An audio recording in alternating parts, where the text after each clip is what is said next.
कुर्ता पजामा टोपी के साथ साथ बैग भी लेके चला है मंदिर में। मैं उससे पूछा कौन है बे तू? वो बोल रहा है मैं वो हूं जिसे दुनिया आतंकवादी कहती है।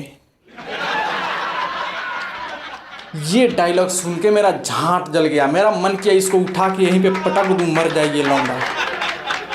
लेकिन वो थोड़े से आतंकवादी तो लग रहे थे, मैं डर गया।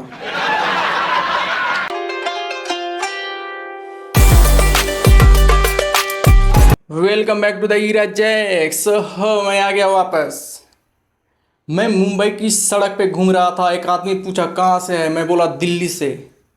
उसे यकीन नहीं हुआ तो मैं दिल्ली के स्टाइल में 2 गाली सुनाया। वो मान लिया ये पक्का दिल्ली से।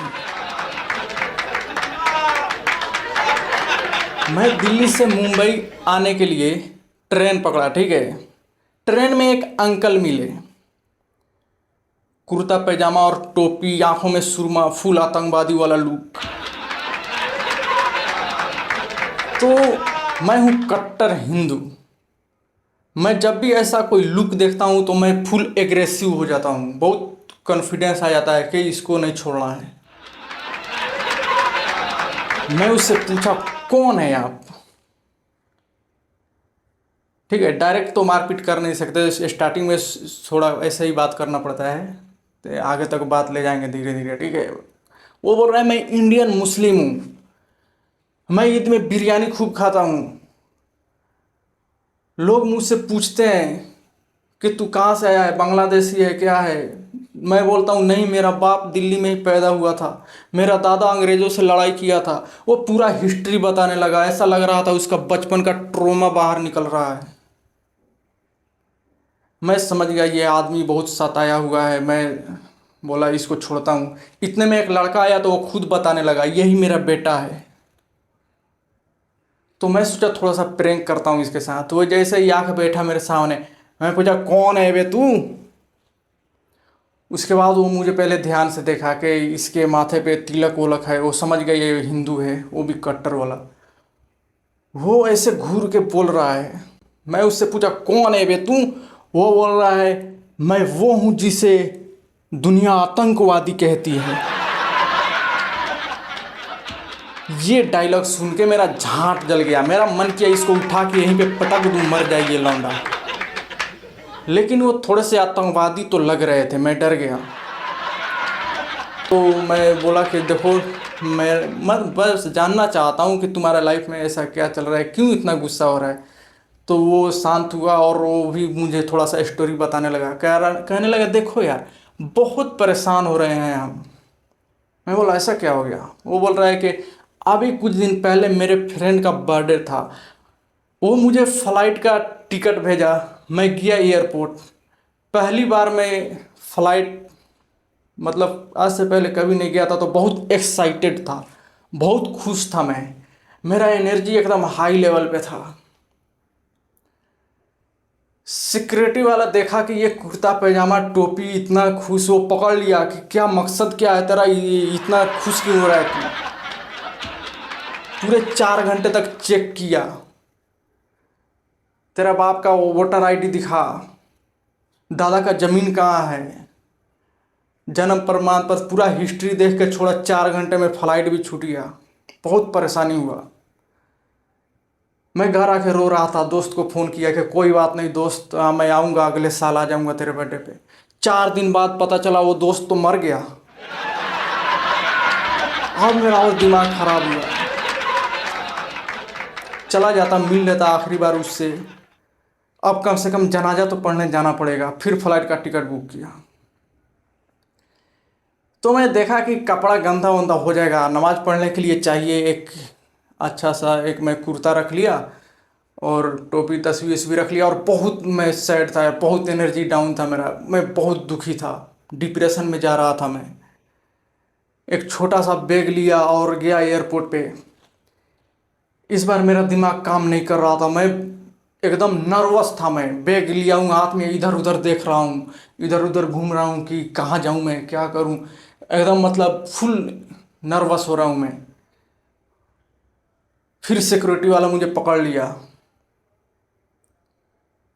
अब उसे फुल डाउट हो गया कि ये हाथ में बैग लेके ढूंढ के आ रहा है, ये मतलब उसको लगा कि ये क्यों इतना घबरा रहा है तू। वो मुझे पकड़ लिया, क्या है बैग में कि तू इतना घबराया हुआ है। मैं बैग नीचे रख के हाथ ऊपर कर लिया। अब वो पुलिस को बुलाया गया, पुलिस 40 पुलिस आ गए, सबकी गांड फट रही है, कोई बैग को टच भी नहीं कर रहा है। मैं बोल रहा हूँ मुझे लेट हो रहा है, जाना है। वो बोल रहा है ये बता तू इतना घबराया क्यों है। मैं बोल रहा हूँ तुमको मौत की खबर मिलेगी तो तुम भी ऐसे ही घबराओगे ना। अब सबकी फटने लगी, ये ऐसे क्यों बोल रहा है, क्या है बैग में। वो मुझे गन तान दिया, गन पॉइंट पे बोला कि देखा बैग देखा। किसी की हिम्मत नहीं हो रहा था बैग खोलने का। मैं खुद बैग खोला, देखो इसमें कुर्ता है, पैजामा है, तस्बीह है, ये सब है, टोपी वोपी। फिर फ्लाइट छूट गया। बहुत परेशानी हो रही है। वो लड़के का ये स्टोरी सुन के मैं भी इमोशनल हो गया कि यार मैं कितना गलत था, इन लोगों को आतंकवादी वाले नज़र से देख रहा था। इंडियन मुस्लिम बहुत परेशान है। मुझे रियलाइज़ हुआ कि हम गलत हैं। तो मैं उससे बोला कि कोई बात नहीं दोस्त, आज से तू मेरा दोस्त है, ठीक है, हम हिंदू मुस्लिम भाई भाई।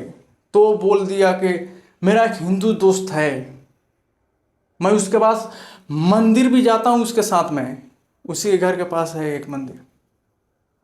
अब मैं फुल एक्साइटेड हो गया जानने के लिए कि ये क्या बोल रहा है तू। वो बोल रहा है हाँ, एक बार मैं उसके साथ मंदिर चला गया था। मैं जैसे ही मंदिर में गया, वहाँ पे जो भी एक्टिविटी चल रही थी, जो भी लोग काम धाम कर रहे थे, सब रुक के मुझे घूरने लगे।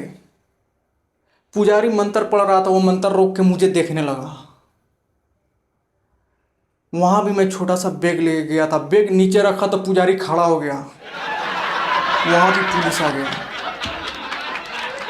मैं पुलिस को बैग चेक करा दिया, देखो भाई क्या है इसमें, 2-4 बुक वुक है, पेन है, स्कूल की किताबें हैं। रामू मेरा दोस्त है, आया हूँ उसी के साथ।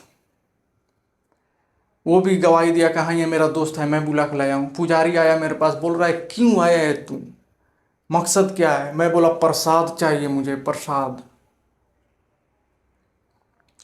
वो पुजारी मुझे प्रसाद दिया और समझा रहा है कि देख तू यही नहीं, दुनिया की किसी भी मंदिर में जाना तो मेरा एक बात हमेशा याद रखना, ये कुर्ता पैजामा के साथ टोपी पहन के मत जाना। तू भोसड़ी के कुर्ता पैजामा टोपी के साथ साथ बैग भी लेके चला है मंदिर में। तो उसका ये स्टोरी सुन के मैं बोला यार हम लोग कितने गलत हैं, हम बहुत गलत हैं। ये स्टोरी सुन के उसके बाप के आंखों में आंसू आ रहा था, वो भी इमोशनल हो रहा था। मैं समझ गया इन लोगों के साथ कितना अन्याय हो रहा है। मैं उसके बाप से पूछ रहा हूँ कि कोई बात नहीं अंकल, कोई बात नहीं। वो बोल रहा है बहुत बात है, मैं क्या क्या बताऊँ, पहले सब सही था, नॉर्मल था, अभी पॉलिटिक्स इतना गंदा हो गया है, इतना टॉक्सिक हो गया है ना कि कहीं भी जाता हूँ लोग बोलते हैं आ गया ओवैसी का वोटर। कोई कोई तो मुझे गद्दार बोलता है। कहीं भी जाता हूँ लोग मुझसे ये मांगते हैं, प्रूफ मांगते हैं, देशभक्त होने का सर्टिफिकेट मांगते हैं। मैं अपनी नज़रों में गिर रहा था कि पहली बार मुझे लग रहा था कि ये मैं कितना गलत हूँ। वो बता रहे थे, वो अंकल जो सामने बैठे हुए थे, वो बहुत इमोशनल स्टोरी बता रहे थे कि कैसे उनके साथ लोग बिहेव करते हैं, सर्टिफिकेट मांगते हैं देशभक्त होने का। तो मैं भी यही करता हूँ, मैं भी मांगता हूँ सर्टिफिकेट। और इन लोगों को देख के तो मुझे लग रहा था कि ये आतंकवादी तो हैं। मैं तुमको बता रहा हूँ कि जब भी तुमको किसी इंडियन मुस्लिम पे डाउट होना कि ये इंडियन है, ये कहीं ये आतंकवादी तो नहीं है, तो तुम उसको फ्री का बिरयानी ऑफर करके देखना। अगर वो खुश हो रहा है, बिरयानी खा रहा है और खूब बोल रहा है माशाअल्लाह मेरा दोस्त है, तो बहुत दुआएं दे रहा है, तो उसको ना आधार कार्ड की ज़रूरत है, ना जन्म प्रमाण पत्र की, ना वोटर लिस्ट की, वो कन्फर्म इंडियन है। ट्रेन चल रही है, वो मेरे सामने बैठा हुआ है, मैं उसके सामने बैठा हुआ हूँ, मैं घर से खाना खा के आया हूँ, मुझे भूख नहीं लगा है, फिर भी मैं इंतज़ार कर रहा हूँ कि कोई आएगा बिरयानी बेचने तो मैं खरीदूंगा। 2 घंटे बाद आया, अंडा बिरयानी ले लो। हमें दो दो ही चाहिए मुझे, मैं खा गया। 2 अंडा बिरयानी लिया और बोला चाचा ये लो खाओ बिरयानी। चाचा खुश हुए, मेरे तरफ देखे और बोल रहे हैं बेटा मैं बिरयानी बहुत खाता हूँ, मेरा फेवरेट है, लेकिन अब मेरा कलेजा धक धक कर रहा है। लेकिन क्या, लेकिन क्या? अरे मैं बिरयानी तो खाता हूँ लेकिन अब मेरा सच में फट रहा है। अब मैं क्या करूँ मैं? लेकिन आगे बोलो, लेकिन उसके बाद क्या?